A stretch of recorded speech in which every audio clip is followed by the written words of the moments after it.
Hey everybody, welcome back to the channel.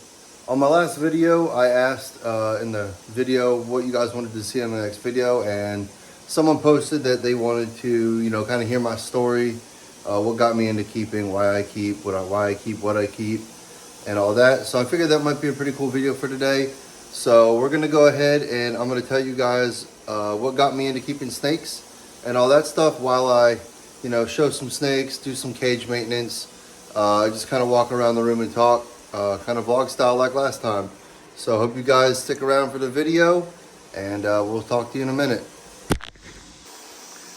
All right, everybody. So a little bit about me. My name is Sean. I was born and raised in State College, Pennsylvania, which is like pretty much dead center of the state. I grew up loving reptiles, going to the local state parks, catching frogs and turtles and snakes. And that all kind of stemmed from when I was like 4 years old. My uncle worked for PennDOT, which is the Pennsylvania Department of Transportation. He worked as like a road maintenance crew guy.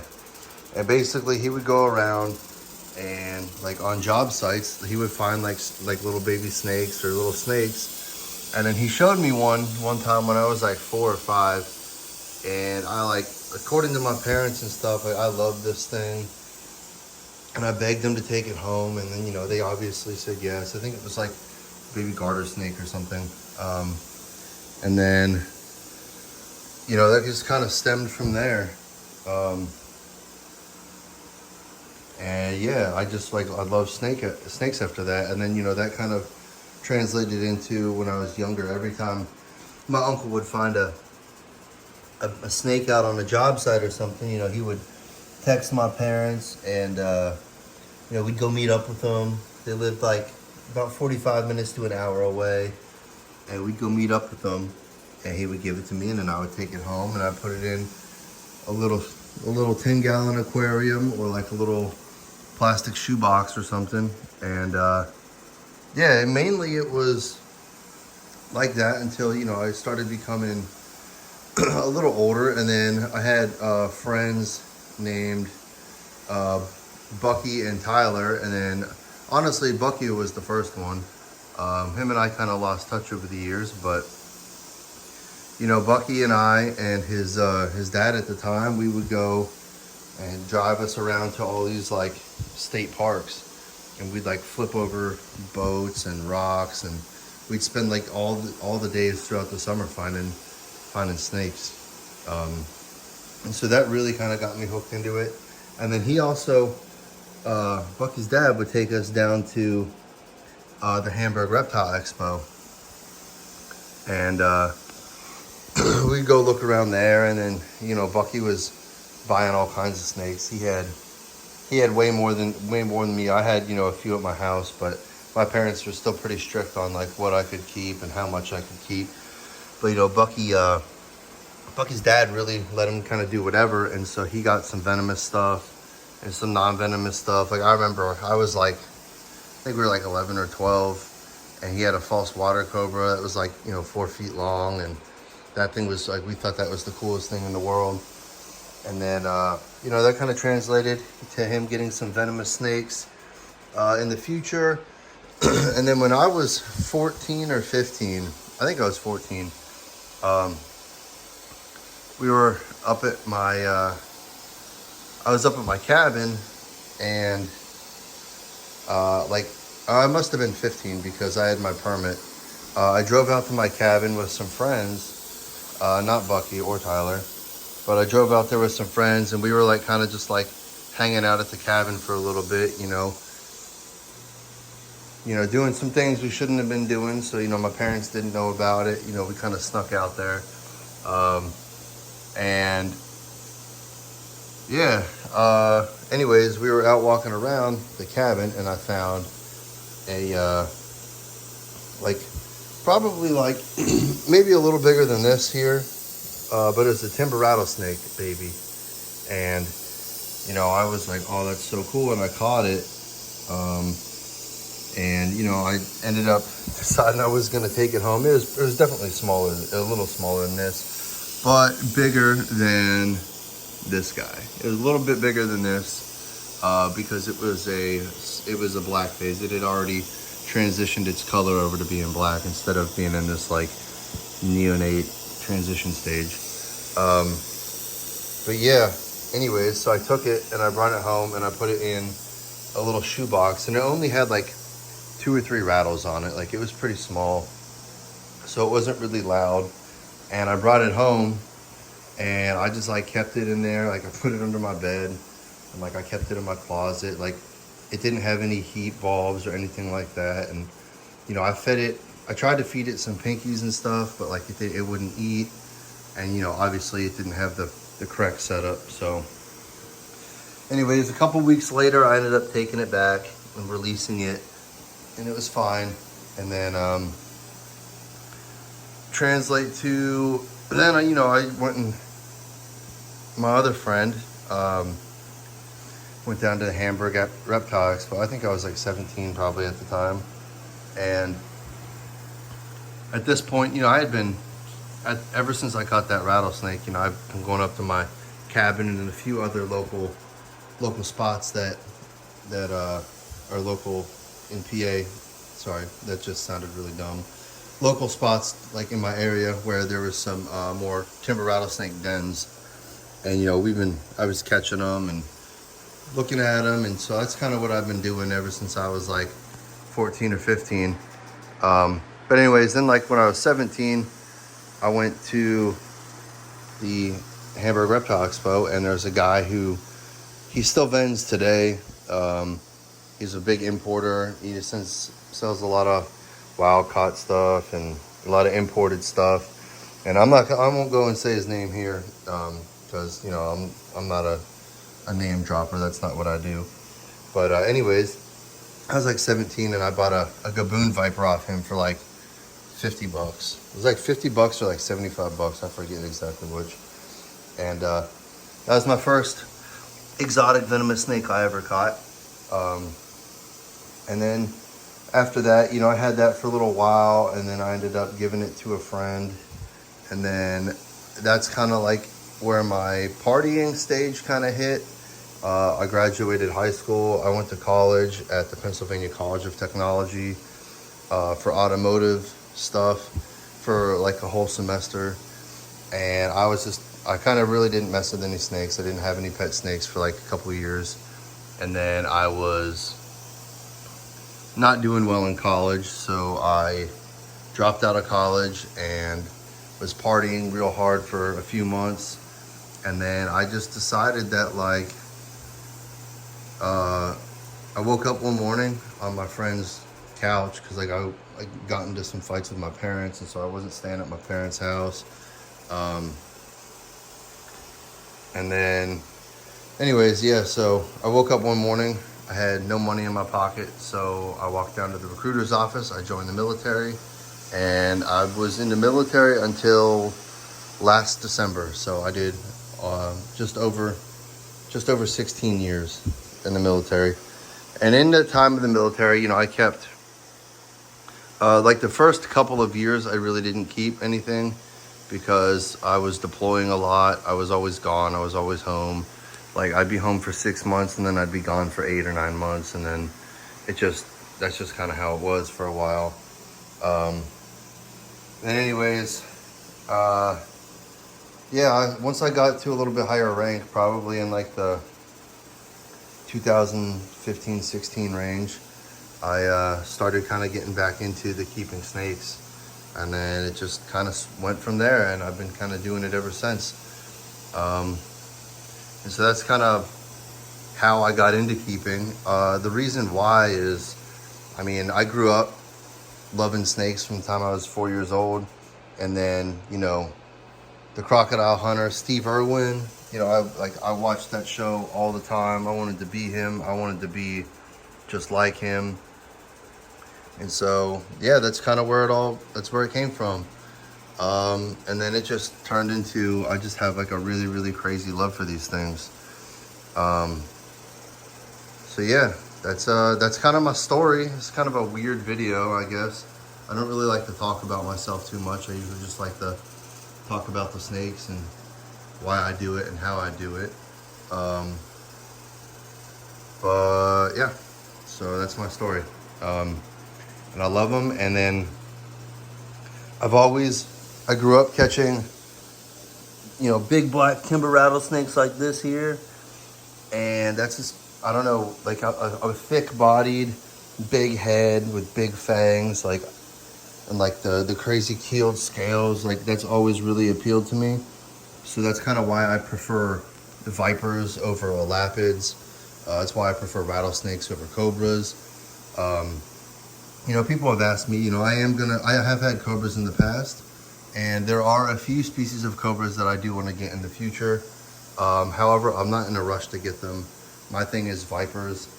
The next big snakes on the list are, a few of the more sought after, rarer vipers of the world. So some of the Bothrop stuff from down in South America, and then a Bushmaster, and there's a few other vipers that I want that are not really easy to come by. So that's kind of where my room for expansion is waiting for until all that. I still haven't finished these enclosures yet. I don't have anything to go in there right now, so I'm kind of just waiting for that. But yeah, that's my story. That's my future plans. And this guy here just loves to make my audio sound like absolute shit. Just loves to make my audio sound like shit. But that's my story. I'll be keeping reptiles till the day I die. Oh, look at this. The false water cover just shed. Let's see what she looks like.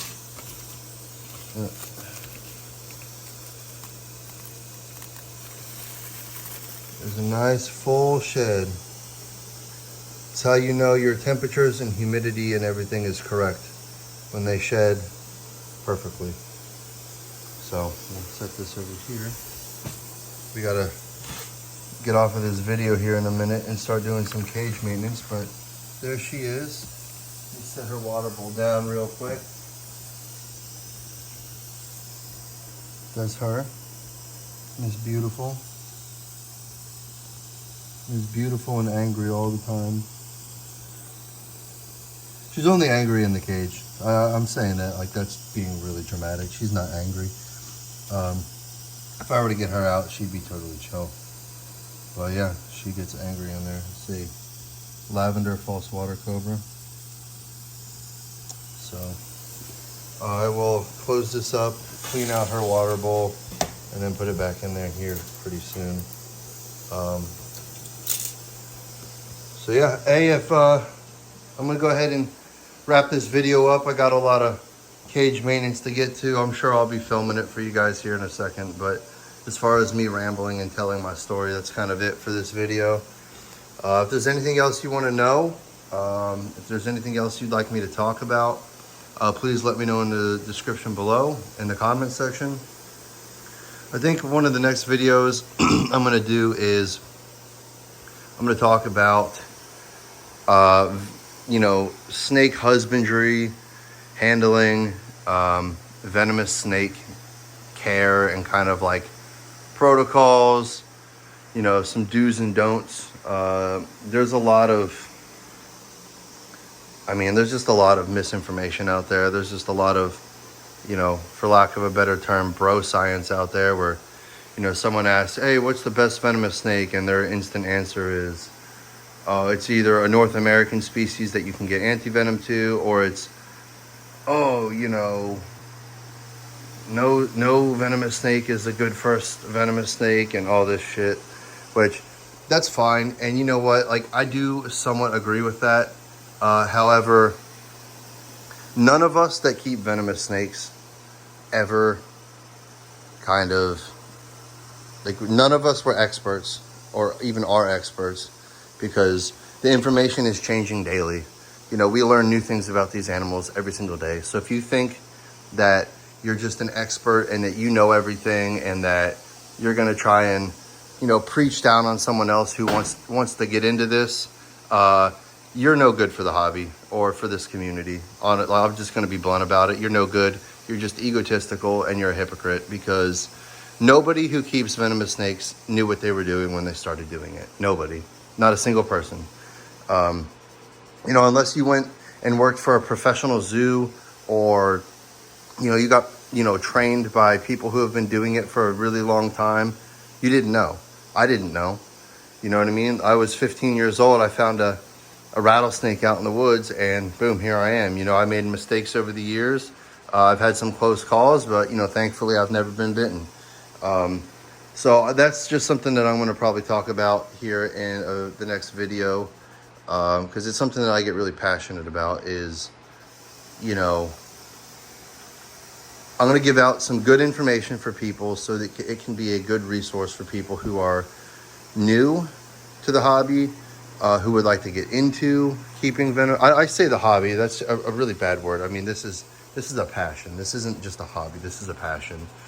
If this is not a passion for you and you just want to get into this because you can get a lot of likes on social media, or the wow factor from keeping, deadly animals, then this is not for you. And I say that not to sound like a gatekeeping hypocrite, but these are living creatures. They can kill you very easily. They demand a lot of respect.